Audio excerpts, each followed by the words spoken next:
The Central Mass branch is probably one of the more famous and beloved branch lines of the Boston and Maine. It certainly was one of the more interesting and one of the longer lines that the Boston and Maine operated. Had a bit of a troubled and interesting history, especially in its first few decades, and saw a heck of a lot of interesting history, particularly in more recent times. One of the really cool things, too, about the Boston and Maine Railroad is that the Boston and Maine kind of came about as the result of aggressive competition and aggressive merging.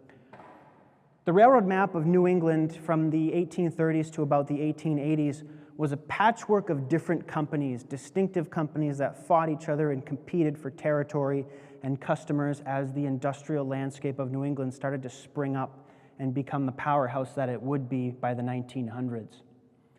Of course, all of this competition and all of this infighting had an expiration date, and smaller companies have ended up going by the wayside and being bought out and swallowed up into large railroad systems.